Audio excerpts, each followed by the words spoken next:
Plus une goutte de pétrole ne sera extraite du sol français en 2040. Les députés viennent de voter la fin des énergies fossiles, une loi comportant quelques exceptions concernant notamment les puits d'où sont extraits du pétrole, du soufre ou encore de la géothermie. Le point sur l'impact de la loi en Aquitaine avec Gilles Coulon.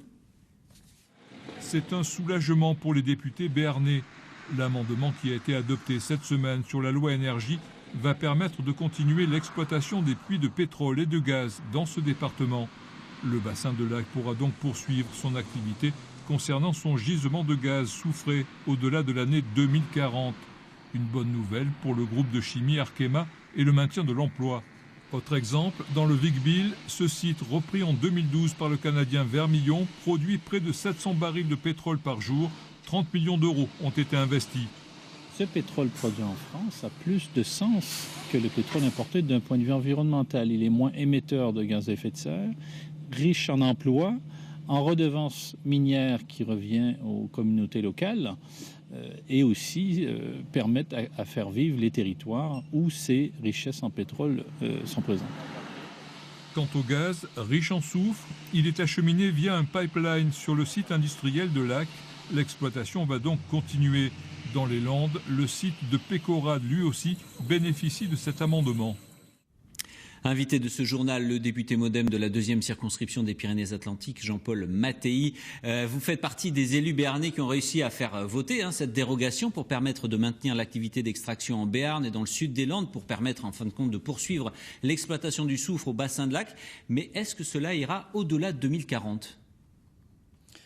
Oui, le but de cet amendement, c'est qu'effectivement, cette extraction ira au-delà de 2040, dans la mesure où cette extraction sera donc, il y aura l'extraction du gaz sulfuré, et donc on pourra utiliser l'énergie pour d'autres activités, dans la mesure où cette énergie sera liée à cette extraction de gaz sulfuré sur le site. Donc effectivement, on a, comme disait David Habib, de belles perspectives au-delà de 2040. Ce qui veut dire que cette exception pour le bassin de Lac, elle peut concerner également Parentis ou encore le bassin d'Arcachon, parce que là, il y a à peu près 200 emplois en jeu exploités par Vermillon, et là, ils utiliseront la géothermie liée à l'extraction.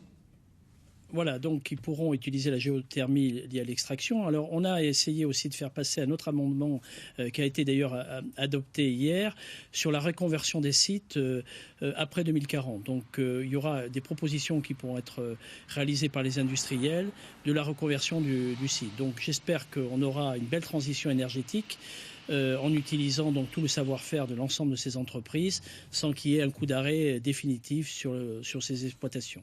En tant qu'élu, que dites-vous aux personnes qui travaillent sur les sites d'extraction du pétrole ou encore les salariés du bassin de Lac? C'est préparer votre reconversion, on vous avertit, vous avez le temps de vous y préparer, mais il faut prévoir autre chose?